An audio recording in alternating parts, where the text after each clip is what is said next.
E hoje vamos fazer a nossa live sobre consultoria em padarias. E esse é um nicho muito bom de atuação para o consultor, porque existem muitas padarias, principalmente para quem atua aqui na cidade de São Paulo. Cada esquina tem uma padaria, né? A padaria se tornou um gosto popular aqui dos paulistas. Oi, pessoal, boa noite. E aí, todo mundo, padaria se tornou um ambiente muito democrático. Então, quando você tá com aquele grupo de pessoas que cada um quer comer uma coisa, um quer comer um lanche, outro quer comer uma pizza, outro quer jantar, tomar uma sopa, vai todo mundo para uma padaria, que lá todo mundo vai sair contente, vai sair feliz, porque hoje em dia as padarias elas têm muitas opções, vem agregando muitas opções de preparações, de alimentos, tudo num local só. Então, ultimamente eu tenho uma padaria preferida que eu tô indo lá muitas vezes. A padaria é muito boa, muito grande. Uma padaria nova que, além dela ser maravilhosa, ela trabalha 24 horas, que é muito bom para nós que residimos aqui em São Paulo, que a gente tem, né, uma vida bem corrida. Então, às vezes é meia-noite e você quer comer um lanchinho, né, fazer uma refeição antes de ir para casa e não tem locais abertos. Essa padaria tá aberta. Então, esses dias eu estava lá, fui comer uma pizza. E aí eu comecei a observar, assim, devia ter feito um story. Tinha o buffet de self-service cheio de preparações ali para você escolher, muita variedade. Tinha a parte da copa da padaria, né, com os lanches, as famosas coxinhas. Tinha uma seção da pizzaria, o pizzaiolo lá fazendo com o forninho a lenha. Tinha pessoas pedindo lanche de hambúrguer. Tinha gente que pediu Beirute. Eu fiquei num local assim que eu conseguia observar todas as mesas. Tinha gente pedindo Beirute, hambúrguer. Tinha uma estação de sushi, de preparação de comida japonesa, e teve gente que pediu. Tinha também tava meio friozinho e tinha um espaço de caldos, de sopas, que eu vi o casal indo lá várias vezes servir, então tinha sopa. Meu, tinha vários tipos de preparações. Eu fiquei imaginando, gente, olha o tanto de manipulação de produtos diferentes rolando no mesmo estabelecimento. Olha como hoje em dia a padaria se tornou assim um local rico para um consultor atuar. E ainda quando eu saí, era cedo ainda, tava anoitecendo, comecinho da noite, assim, 7h30, 8 horas.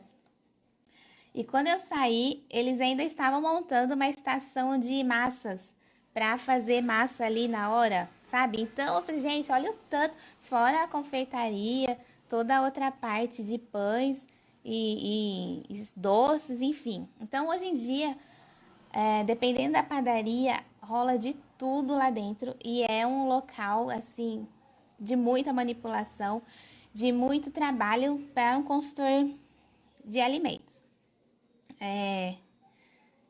E aí hoje a gente vai falar, já atuei em muitas padarias, tanto boas quanto não tão boas assim. Já atuei bastante. Hoje em dia o meu segmento, como vocês sabem, é do varejo de supermercados. Mas vocês sabem que em todo supermercado existe também lá dentro uma padaria que também acontece de muita coisa, de muita produção lá. Então, eu vou já começar respondendo algumas perguntas aqui. Mandaram bastante perguntas e eu vou respondendo.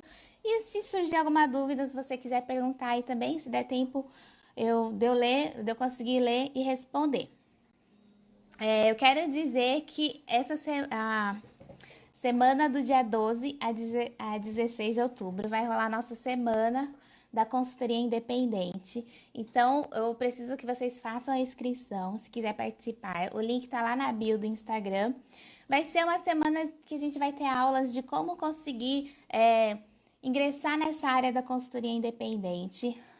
Para você que já trabalha, conseguir conquistar novos clientes, para você que quer ingressar nessa área de atuação, para você que já trabalha, mas trabalha dependente de outra empresa ou de outro profissional, para você mergulhar, né, nessa área da consultoria de forma independente, trabalhando nos seus clientes e ganhando para você, né, tendo seu faturamento, que pode chegar de 5 a 10 mil reais ou até mais que isso, só depende de você, da sua, do seu esforço, do seu empreendedorismo.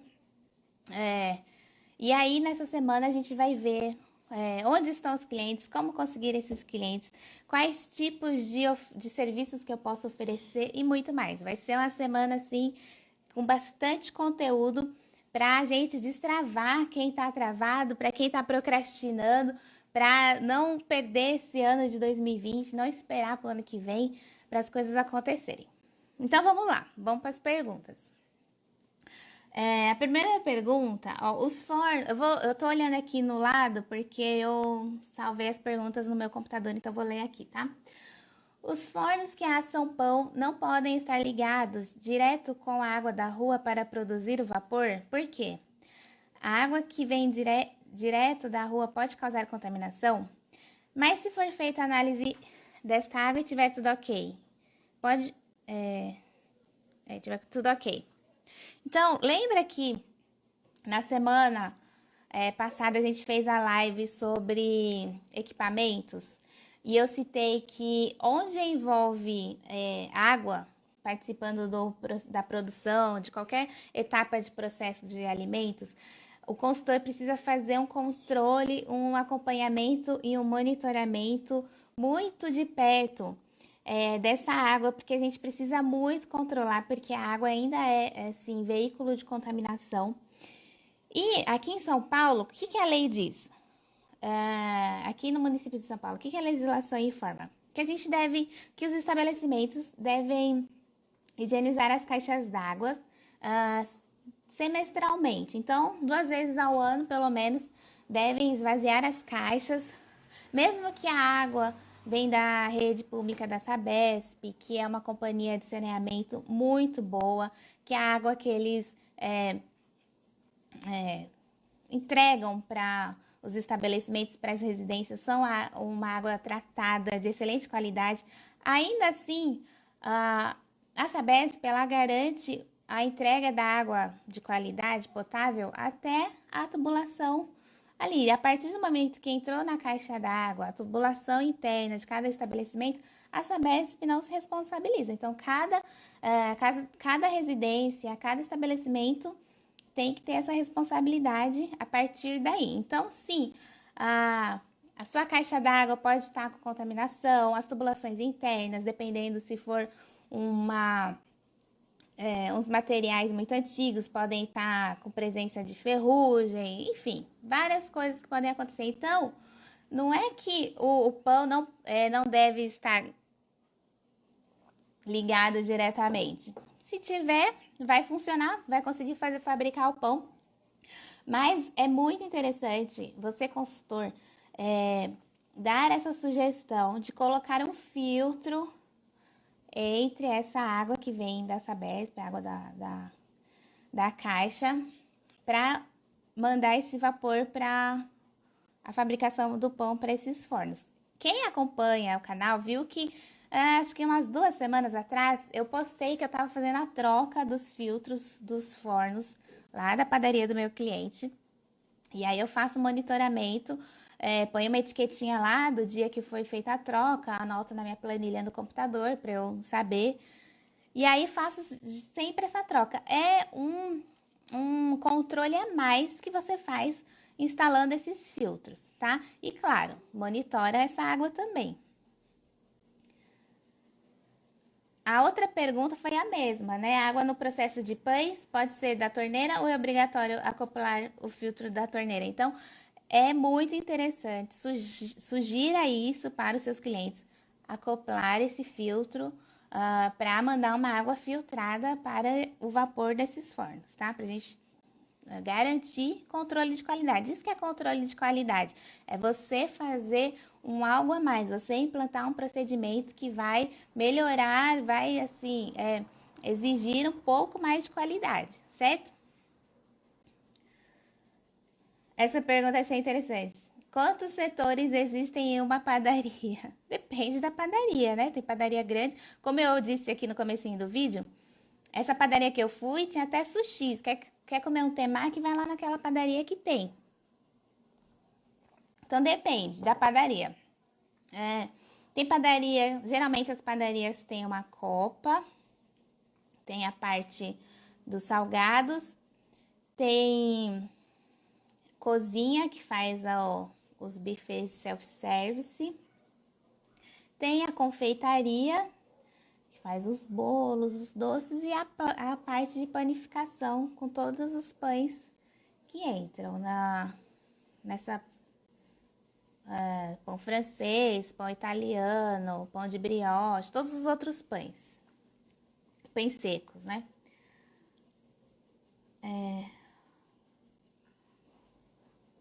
A rotulagem dos produtos embalados, na ausência do consumidor, precisam ser completas ou somente a tabela de informação nutricional e a lista de ingredientes? Gente, o que a legislação diz sobre produtos embalados na ausência do consumidor? Eu tô até com a legislação aqui. Portaria 2619 do município de São Paulo. A rotulagem de alimentos embalados na ausência do consumidor deve conter as informações exigidas pela legislação geral e específica e por este regulamento. Então, vamos ver o que tem. O que precisa ter? Denominação de venda do alimento, pão de brioche, sonho de creme, torta de morango, enfim, qual é o nome do produto? Lista de ingredientes em ordem decrescente de proporção. Então, lá, ingredientes: farinha de trigo enriquecida com ferro e ácido fólico, ovos, leite, óleo, fermento, enfim. Vai colocar a lista de ingredientes. Eu coloco sempre se contém ou não glúten, isso tem que colocar. Coloco também a parte dos alérgicos, contém derivados de trigo, leite, ovos, e aí o que tiver de alergênicos. Identificação de origem, razão social e endereço do fabricante, do distribuidor, quando proprietário da marca, e do importador para alimentos importados. Então, eu sempre também coloco lá na etiqueta. Isso tudo cabe naquela etiquetinha lá da balança que todas as padarias têm. Cabe lá no sistema, você vai lá colocar. Coloco lá. Ou fracionado e embalado por, e o nome do estabelecimento, a razão social e CNPJ, ou coloco só fabricado por, e o nome, fabricado e embalado por, e o nome do estabelecimento.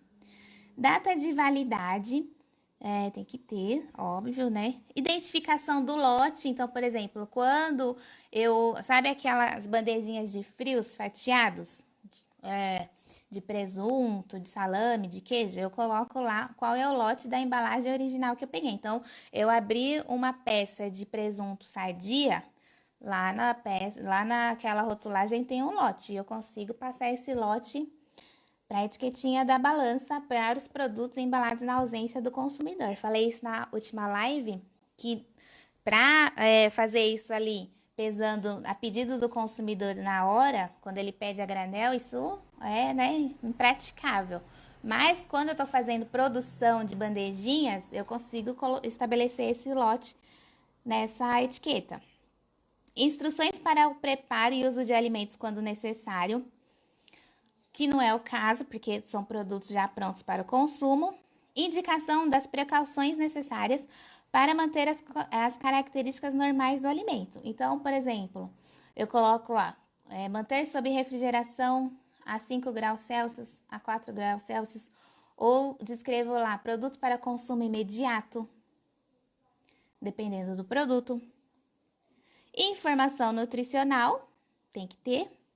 e registro quando obrigatório. Então, desse produto também das empresas, né, que eu fraciono e faço as bandejinhas, eu coloco também o CIF. Então, aí eu coloco o fornecedor e o CIF. Então, eu coloco lá, lista de ingredientes, carne suína, porcentagem de água, especiarias, tudo que vem lá. Eu transcrevo aquela informação de ingredientes, coloco se contém ou não glúten, a parte dos alergênicos, e aí coloco fornecedor, BR Foods, SA, o CNPJ e o CIF. Aí embaixo eu coloco fracionado, embalado por padaria tal, CNPJ tal, manter refrigerado a 4 graus Celsius, né, de acordo com a orientação do fabricante. Então, são essas as indicações. O nome do produto, que geralmente sempre tem, a lista de ingredientes em ordem decrescente, a razão social do estabelecimento, a data de validade, informações sobre modo de consumo, modo de preparo, a informação nutricional e aqui registro, quando obrigatório, que não é o caso dos produtos de fabricação própria, certo?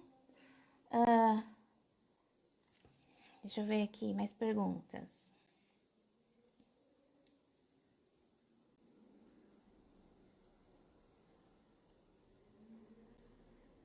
Ó, produtos congelados após aberto, qual seria a validade? Essa pergunta eu achei até meio estranha. Porque assim, produtos congelados após aberto, qual que seria a validade? Sempre a gente tem que ler o rótulo para ver o que o fabricante está orientando. A legislação informa que a gente deve seguir as orientações do fabricante. Caso não tenha essa informação lá, que algumas empresas não colocam, eu coloco sempre 30 dias a menos 18 graus Celsius. Então, o critério de prazo de validade está sempre relacionado a que temperatura vai ser conservado esse alimento. Então, é congelado, tem lá uma tabelinha aqui na legislação, não vou achar agora, mas tem lá. Menos 20 graus, acho que vai até aumentando o prazo de validade, de 60 até 90 dias no máximo, mas sempre dependendo de qual temperatura que vai ser conservado esse alimento. Eu estipulo, se o produto é congelado, eu estipulo 30 dias no congelamento a menos 18 após aberto, tá? Que geralmente nem chega a esse prazo, né? Usa antes, acaba usando antes. Vamos ver, próxima pergunta. Essa pergunta aqui também achei que eu acho que eu já respondi, que tá aqui, ó. Quais produtos rotular? Precisa rotular os produtos embalados na ausência do consumidor. Quais produtos identificar? Aí já é uma pergunta diferente que não fizeram aqui, mas eu vou falando. Então, por exemplo, tem uma vitrine de doces, né? Aquela da parte da confeitaria, que tem bolo, torta, sobremesa, mousse, docinho, tudo quanto é tipo de miudezas, é o termo que a gente usa lá nas padarias. Eu solicito a identificação com a etiquetinha da balança de cada um deles. Então, por que é interessante a gente identificar os produtos da vitrine? Uma que o cliente já vê, não precisa ficar perguntando. Então, já tem ali, o que tem na etiqueta da balança? O nome do produto, a data de fabricação e validade, o preço, se você vai colocar de 100 gramas ou de 1 quilo, qual é o preço daquele produto. Se possível, né? Se for a mesma etiqueta, a etiqueta maior da balança, você já colocou ali os ingredientes e a informação nutricional. Então, já é a melhor forma. Vai naquela vitrine da Copa, que tem lá pedaço de pizza, coxinha, risole, aquele monte de salgado, também identifica, solicita a identificação de um por um. É legal, hoje em dia o consumidor final está querendo muito saber as informações completas. Então, aquele papelzinho lá, nossos produtos são abastecidos diariamente, validade de um dia, já não é mais o suficiente, já não cola mais. É legal cada produto ter a sua identificação, certo? Vamos ver aqui. Mais pergunta. Essa pergunta é legal. Os pães que sobram do balcão de venda são transformados em farinha de rosca.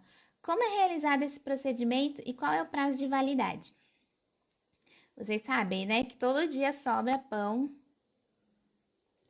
Uma padaria nunca pode faltar pão, né? Pãozinho francês. Então acaba sempre sobrando de um dia para outro. O que a empresa vai fazer? Vai jogar esse pão fora? Não, não vai jogar fora.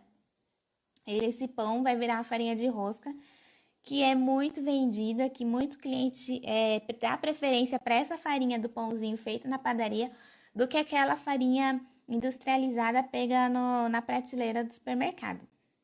Então, como que é feito esse procedimento?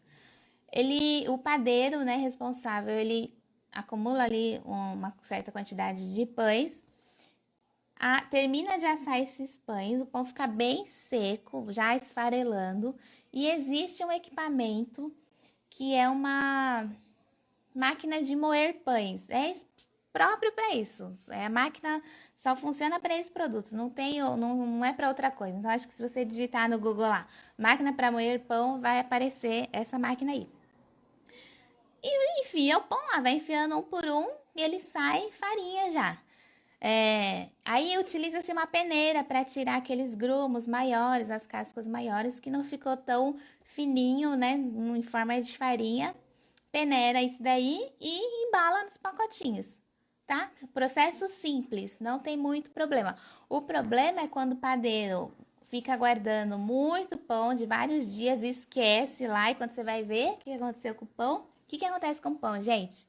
Embolora. Então, se o padeiro não tiver cuidado e ficar acumulando pão e não fazer esse processo rotineiramente para fazer farinha de rosca, o pão vai embolorar dentro do setor lá da padaria, dentro da sala da farinha, onde é que ele esteja guardando esses pães que não foram vendidos, tá? Prazo de validade, eu coloco 15 dias. Geralmente, produto seco, farináceos, são 30 dias de validade, mas eu coloco 15 para ter saída rápida, para não ficar com 30 dias. Eu sempre penso assim, quando o cliente, às vezes o gerente, né, o cliente pergunta, ai Lília, mas eu quero colocar 30 dias para esse produto aqui de validade. E eu falo assim, você quer que o seu produto fique 30 dias aqui na área de vendas para ser vendido? Assim, o produto não tem que ter 30 dias de validade, porque esse produto ele tem que ter giro rápido, principalmente em padaria.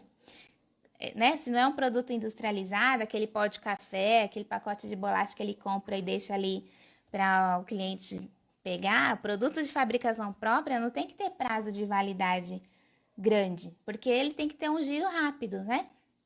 Então, eu não coloco 30 dias de validade para produto de fabricação própria exposto à venda ao cliente. Então, em vez de colocar 30 dias de validade para farinha de rosca, eu reduzo para 15 dias.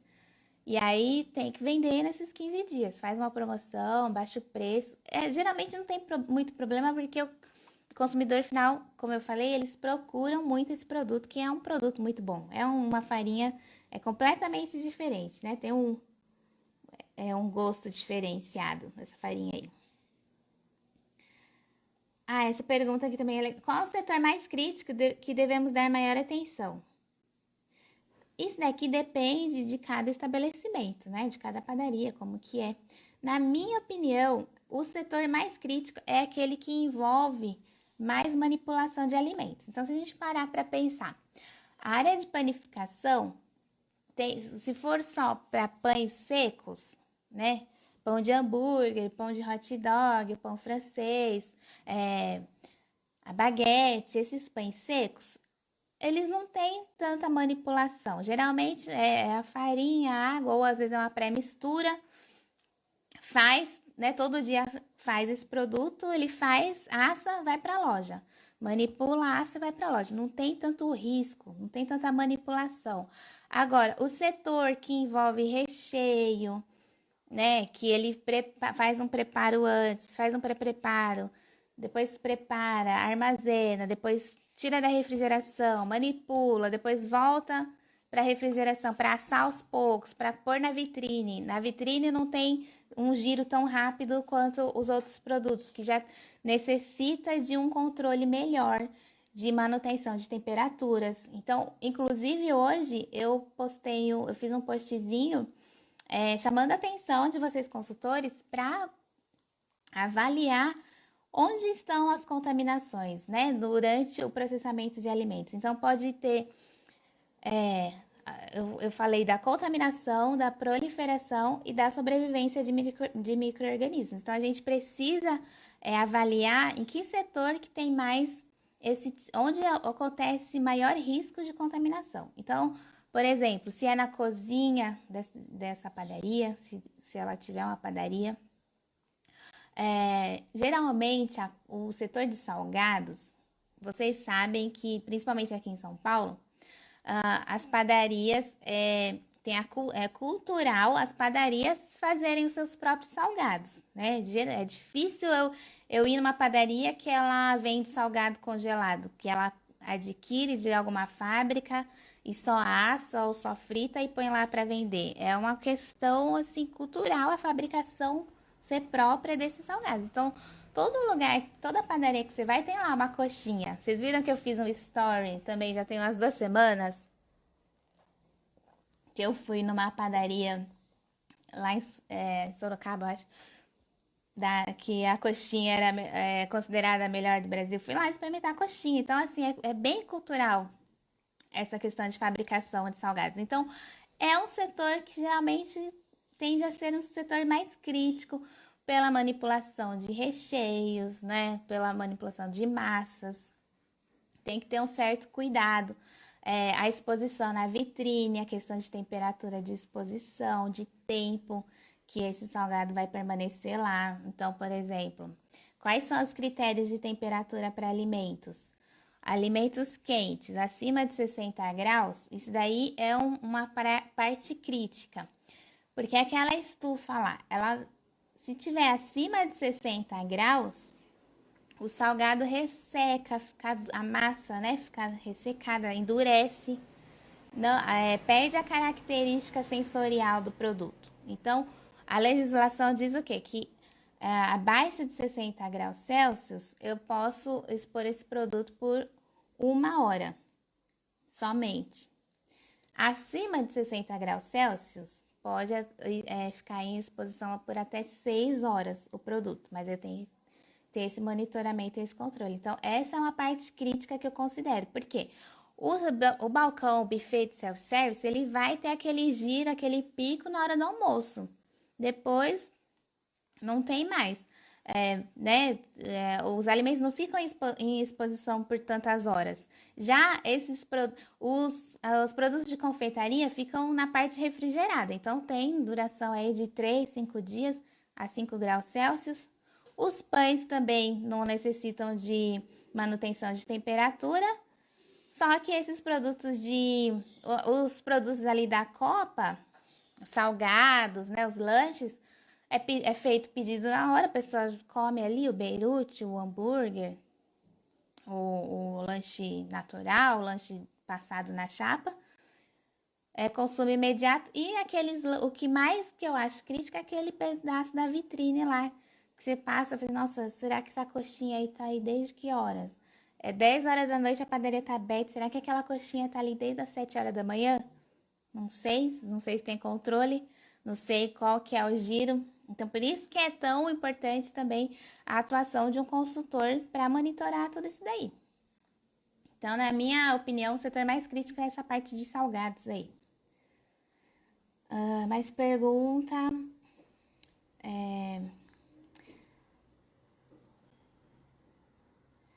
Essa daqui eu também já respondi, né? A rotulagem dos produtos embalados na ausência do consumidor. Essa daqui eu respondi.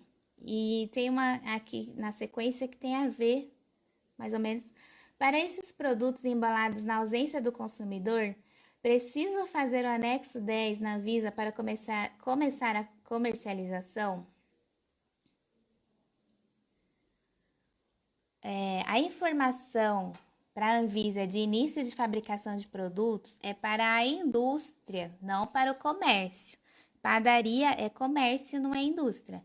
Então, você imagina só você tá lá na padaria e o confeiteiro decidiu fazer um bolo confeitado novo, de sabor diferente, de recheio diferente, você vai ter que emitir um comunicado para a vigilância sanitária para fazer esse produto? Então, não, a resposta é não, né? Graças a Deus.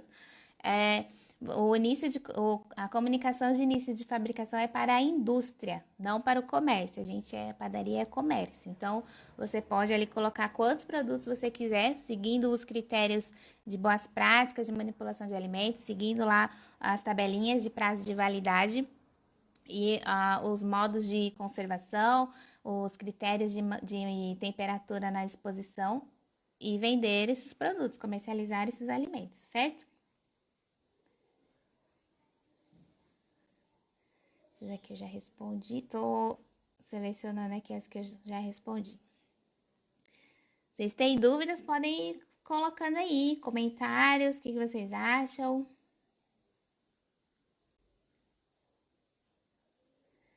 É necessário ter 2 fatiadoras de frios para produtos carnes e produtos lácteos? Sim, é necessário.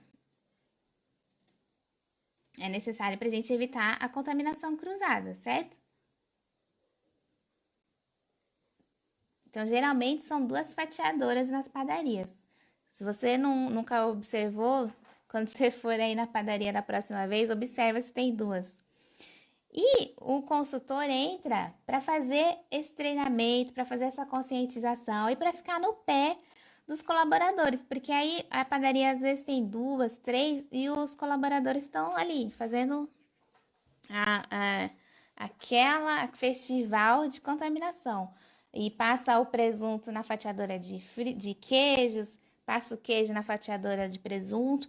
Além de você contaminar o produto, não falando de contaminação microbiológica, falando de sabor, de às vezes vai um pedacinho. Esses dias isso aconteceu comigo. Eu fui na padaria e veio. Eu peguei já a bandejinha pronta de mussarela fatiada. E quando eu vi, na borda da mussarela tava cheia de restinhos de presunto. Então, assim, ela passou pelo mesmo fatiador, a funcionária, e meio que sujou o meu produto, sujou o queijo com o produto carne. Então, assim, você vai passar um salame, você vai passar salame e depois passa a mussarela, você vai vender mussarela com um aroma de salame. Então, para isso também a gente tem que pensar não só em contaminação microbiológica, nesse tipo de contaminação também. Juliana perguntou, qual deve ser a frequência da higienização dos fatiadores? Gente, a higienização de fatiadores depende também da quantidade de uso. Então, um estabelecimento que utiliza muito, que tem muito movimento, muito processamento, precisa higienizar mais vezes. O estabelecimento que fatia pouco, né, vai higienizar menos vezes. Então, isso daí, a periodicidade depende do local. É ideal o consultor analisar isso daí. Então, dá pra gente higienizar a cada passagem a cada fatia. Perdi a palavra agora. A cada uso, após a cada uso, eu consigo higienizar? Se conseguir, é ótimo, né? Manter ali um álcool 70, um borrifador, o paninho descartável, aquele pano Perfex, para ele sempre higienizar aquela parte da lâmina que fatia.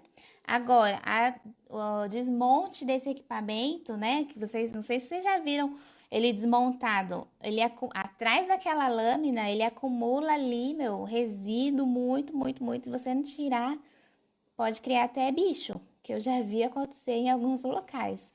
Então, mas esse desmonte já é um processamento mais demorado, não pode ser feito por qualquer colaborador, porque essa lâmina é muito afiada e ela é muito perigosa, então pode acontecer acidente de trabalho, então você tem que ser um colaborador específico, que ele já tenha conhecimento, que ele precisa ter uma chavinha para abrir lá os parafusos e depois montar novamente. Então, essa periodicidade também você vai combinar com o gerente, vamos dizer, do estabelecimento.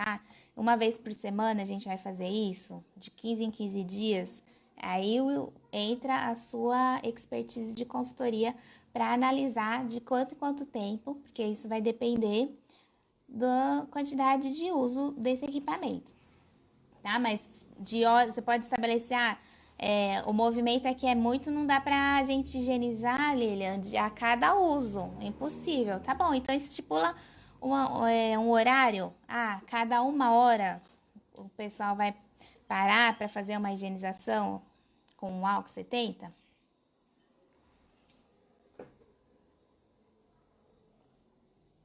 A Juliana falou, não é o contrário, se você usa pouco, pode jogar com resíduos parados em temperatura ambiente por muitas horas. Então, assim, se você usar pouco, você consegue fazer a higienização após o uso. Então, por exemplo, se eu não tenho tanto movimento, um cliente veio e pediu meio-dia 100 gramas de frios. Aí eu fui e fatiei. Aí depois que eu fatiei, não tem outro cliente pedindo, o colaborador vai lá e faz a higienização, entendeu? Nesse sentido que eu quero dizer. E aí, depois que, se não tem tanto movimento, eu vou usar. Você vai, Lilian, estipular cada 1 hora. Então ele pediu meio-dia, só que até 1 hora da tarde não teve o movimento é tão pouco que não teve outro pedido. Então, você vai pedir para ele higienizar de novo, você pede conforme o uso. Então, é ideal sempre, depois de usar, fazer essa higienização. Na impossibilidade, você estipula esse horário, a cada 1 hora, a cada meia hora, nesse sentido que eu quero dizer. Então, quanto mais usa, mais vai sujar, mais eu preciso higienizar. Quanto menos usa, eu vou conseguir fazer a higienização após cada passagem de frios. Acho que vocês entendem. Entendeu, né? A Sara perguntou: produtos preparados e embalados em estabelecimentos comerciais estão dispensados da rotulagem?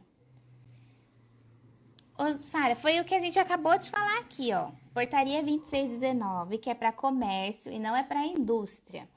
Então, indústria, gente, é a RDC 275, tem lá todas as orientações. Tem que fazer toda a rotulagem, né? Produtos de fabricação própria, embalados na ausência do consumidor, é essa portaria aqui 2619, que eu acabei de citar, aquelas informações obrigatórias, certo?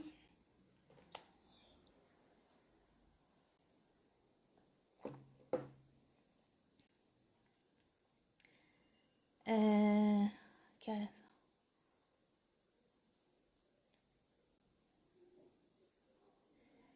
Melhor forma, aqui é uma pergunta legal. Melhor forma de limpeza das telas. Essas telas eu não sei qual telas que ela quis dizer. E placas de pão. Eu entendo que seria as assadeiras. As assadeiras de pães. Essas assadeiras, gente, elas queimam muito e elas formam aquela crosta preta, né, na assadeira. Esse material é um material de difícil execução de limpeza, porque quando você tira aquela proteção que se forma, vai soltando aqueles pontos pretinhos, incrustações nos pães. Hoje em dia, eu tenho, tá lá no meu destaque de equipamentos, um equipamento que é da Resto Clean, é um equipamento que eles, acho que aluguel desse equipamento, e você tem um produto altamente alcalino lá, com água quente, e você coloca essas formas lá de molho e a forma sai branquinha, né, no inox novamente. Então, é a única maneira eficiente que eu conheço de higienização dessas formas, porque na mão é muito complicado, o produto que se usa para desencrustar é muito agressivo, então entra aquela questão de todo o manipulador ser orientado, ter os EPIs adequados, tem até a parte de máscara para ele usar para não aspirar inalar aquele produto que é muito forte. Então, eu indico para vocês, essa empresa é uma empresa muito boa, ela está presente em muitos locais, um desencrustante, Gláucia, isso mesmo. E E claro, facilita muito a vida dos colaboradores, porque em vez de ele ficar lavando um por um, cabe lá, acho que se não me engano, 5 formas e lava de uma vez as 5 formas e vai fazendo o rodízio disso daí. Então, para quem quiser, pesquisa aí, a empresa chama Restoclean. Se não me engano, ela é pioneira aqui em São Paulo. Não sei se tem concorrente dessa empresa aí, mas é a forma que eu conheço que é a melhor para fazer essa limpeza dessas formas.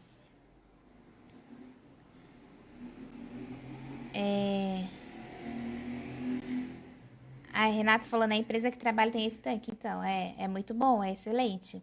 Gente, eu tenho uma experiência para contar. Uma vez, o material que vai entrar em contato com esse produto tem que ser o material correto. Se você colocar qualquer material lá dentro, ele vai acabar com o material. Eu lembro que uma vez tinha um tanque, não era o equipamento, era um tanque, igual a Renata falou aí, que ficava o desencrustante, esse produto ficava lá de molho, era bem manual mesmo, a profissional lá, auxiliar de limpeza, tinha todos os EPIs, ela sabia já manipular. E uma vez ela colocou uma forma que não era de inox, eu acho que era de alumínio, e a forma derreteu. O produto derreteu o alumínio. Quando ela tirou, só tava assim a carcaça, o contorno da forma. O material da forma derreteu no produto. Então, vocês verem que é um produto muito, muito forte. E não dá para colocar qualquer material lá dentro. A Renata falou que é Ecomaster. Então tem outra empresa, além da Resto Clean, tem essa Ecomaster que vocês podem fazer a pesquisa. Vamos ver aqui, mais pergunta. É aqui, ó. Os atendentes do balcão também precisam estar de unha curta, sem esmalte, sem maquiagem e sem adornos? E homens sem barba e bigode? O que vocês acham, gente? Responda aí, vamos responder junto. Sim, sim, porque todos são considerados manipuladores de alimentos. Segundo a RDC 216, vamos ver o que está escrito aqui. O que é manipulador de alimentos, gente? É muito legal vocês lerem as partes de definições das legislações. Aqui, olha que tá manipuladores de alimentos, qualquer pessoa do serviço de alimentação que entre em contato direto ou indireto com o alimento, ou seja, todos que estão dentro do estabelecimento, exceto quem trabalhar somente no escritório ou no caixa, precisa seguir todos esses critérios de higiene e manipulação pessoal, tá? Tem que estar sem brinco, sem maquiagem, com o cabelo preso, sem adornos, exatamente cumprindo lá certinho. Ele pode ter um uniforme diferenciado para o atendimento? Pode, mas essas regrinhas de higiene, principalmente de mão, aqui ó, nada de anel, nada de brinco, de corrente, de nada. Esse é o correto, certo? É difícil, né? Principalmente padaria no atendimento. Eu já tive um cliente que eu ia lá na visita e orientava todas tirarem tudo e ele mesmo ia lá e mandava elas colocarem, porque ele achava que elas tinham que estar bem apresentadas, né? Tá ali no atendimento ao cliente com colarzinho, brinquinho. Era uma luta com esse cliente para fazer ele entender. A legislação municipal aqui de São Paulo, até quando revogou a 1210 para essa 2619, a 1210 proibia maquiagem. A 2619 colocou lá maquiagem leve. Então aí eu falo, gente, um batonzinho vocês podem usar, as meninas do atendimento, um batonzinho, né, para não ficar com aquela cara pálida, aquela, né, sem aparência de doente, para você fazer atendimento. Mas aí tem que ter muito jogo de cintura, porque o pessoal abusa. Quando você libera alguma coisinha, o pessoal já, já abusa. Me mandaram uma pergunta aqui no privado. Tem uma padaria perto da minha casa que todos os atendentes atendem maquiadas. Então.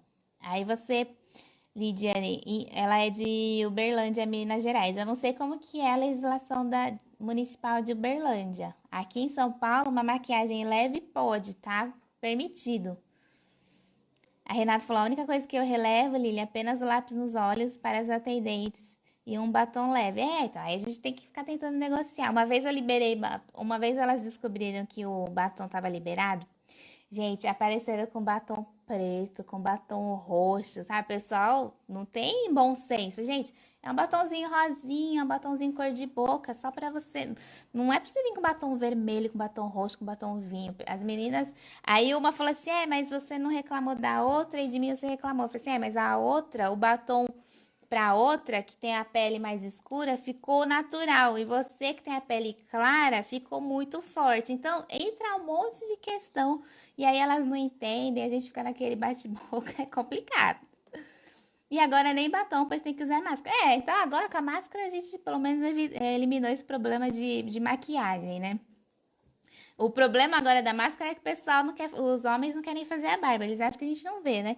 Às vezes eu tô de longe, eu já vejo que eles estão com barba, mas você não vai tirar a barba, não? Pô, Lilia, mas eu tô de máscara. Eu falei, e daí que você tá de máscara? Tô vendo sua barba daqui, você usando máscara? Não, vou tirar, vou tirar. A gente tem que ficar no pé, o nosso serviço é esse. E também na 26/9 fala de bigode e barba parada. Então, fala, mas eu não permito, não. Eu permito. Barba parada, pra mim, é barba feita. E bigode parada é bigode também. É que o aparado dá margem para várias interpretações. Então, na minha opinião, aparado é 100. Uma parada tem que estar 100. E aí eu não fico entrando em discussão. Os manipuladores, eles nem sabem que tem essa parte bigode e barba parado. Eu já falo que é proibido. Como antes era proibido, não tinha esse termo aparado, então continua valendo para eles. E ninguém vai contar, hein? Não tem ninguém assistindo essa live que é colaborador de meu cliente, que senão ele vai saber que vai querer discutir comigo falando que barba pode. Sobre o pelo do braço, que você fala ou faz? Gente, isso daí também é complicado, hein, Renata? Olha, dependendo da situação do manipulador, eu peço para ele raspar. Né? Tem aquela questão de mangote, né? Só que, meu, é complicado. O mangote também não é tão... É uma opção, mas na minha opinião não é tão eficiente. Dá mais calor ainda, o colaborador sua mais ainda. Eu não sei o que é pior. Mas aí eu converso, entra aí o nosso jogo de cintura, de você saber conversar. E eu peço para eles rasparem os braços, tá? Também que é proibido. Não entendi. Corina, não entendi o que você escreveu. E aí é isso que eu faço, Renata. Converso com eles, peço para raspar. E aí tem que ir bem assim no convencimento mesmo. Gente, por incrível que pareça, tá acabando o tempo da nossa live. Eu ainda tenho um monte de pergunta aqui que eu não respondi, porque mandaram muita pergunta. Eu não sabia que vocês tinham tanta dúvida sobre consultoria em padarias. E aí, o que vocês acham? Que a gente continua numa próxima live? Para terminar de responder? Vocês que sabem. A gente pode fazer parte 2, porque eu ainda nem mostrei. Porque eu ainda nem mostrei para vocês o material que eu tenho aqui, que eu vou colocar lá depois, que eu vou disponibilizar depois, que é um outro. Lembra que a gente fez o roteiro, a live de consultoria em açougues e eu disponibilizei o roteiro de inspeção para açougues? Tem aqui, ó, um roteiro de inspeção de padarias. E aí é legal disponibilizar esse roteirinho para vocês, que aí pode também tirar várias dúvidas. Então, acho que a gente pode marcar uma próxima live para eu terminar de responder as perguntas, porque ainda tem bastante pergunta aqui. E aí eu falo desse roteiro. A gente pode desmembrar esse roteirinho aqui, ó. E eu disponibilizo para vocês, mando para vocês por e-mail. E, pessoal, eu quero mais uma vez lembrar vocês que vai rolar a Semana da Consultoria Independente. Então, você que quer aumentar seu faturamento, eu não sei como que vocês estão aí de faturamento na área da consultoria. A área da consultoria é uma área muito, muito boa. Todo consultor é um empreendedor e todo empreendedor, ele precisa, assim, não ter limites, né? Ele não pode colocar limites na mente dele para ele empreender, para ele crescer, para ele faturar. E a consultoria, ela pode sim dar um faturamento bom para o consultor. Então, seja de que área de formação você seja tecnólogo, técnico de alimentos, médico veterinário, biomédico, biólogo, nutricionista, engenheiro de alimentos, você pode sim atingir um faturamento. Diz Rodrigo, não estou conseguindo me inscrever. Só daí. Me manda um direct pra gente ver o que foi que aconteceu na sua inscrição. Gente, se tiver algum problema na inscrição, me manda um direct pra gente tentar resolver. Que vocês não podem ficar fora dessa semana.